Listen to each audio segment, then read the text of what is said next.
sexy. You must be Paolo, right? Alam mo, hindi ko talaga alam kung bakit ako pumayag makipag-eyeball sa'yo. When in fact, I figure out na yung meeting place is sa mga parang Kasi timing kasi na yung friend ko, Mickey, kaya... Friend mo? Nakita mo ba yung gitarista kanina? Pagkada ko yun. I see. Mag-isa ka lang ba? Sino siya? Siya ba? Sidekick ko? Ang cute naman ng sidekick mo. Mas pogi ako sa kanya. Talaga? Mas magaling din ako. Magaling? Saan? Baka pag nasubukan mo, hanap-hanapin mo. Hindi lang ako sa texting magaling. Talaga? Well...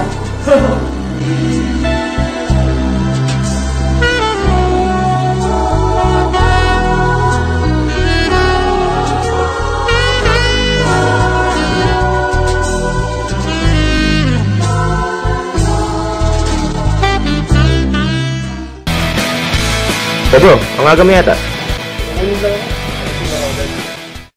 Woo! Init! Aga mo yata. Init. Alam niyo, nakasakay ako ng taxi kanina. Parang walang aircon ng init. Oo nga eh. Pwede yung hangin sa electric fan, init. Nagagamit ka, pre? Sige. Maya. Kaya kang worth it? Oo. Sumaglit lang ako kasi ng init. Sobra. Hala ka! Pasmado, labas mo yan, pare. Hindi dapat naliligo kapag sobrang pagod at grabe init. Okay lang yun. Hala ka! Hindi dapat ganun. Pagtanda mo, isingin ka ng katawan mo. Naks, sabi ko na nga ba po eh, concern ka rin sa akin. Ano po, nami ko kang lihim na pagnanasa sa akin eh. Dream on, pare. Wanna move sa!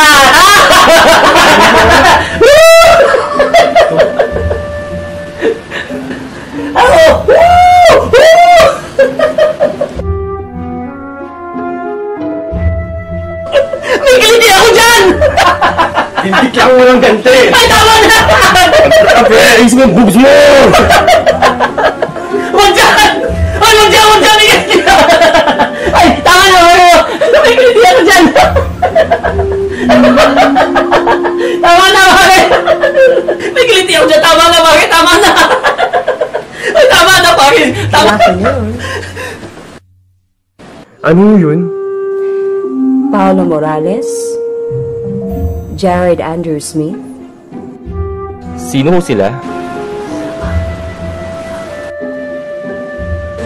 Student yoga sa Barita. Kailangan ko pong isama si Mr. Paolo Morales at Mr. Jared Andrew Smith sa presinto.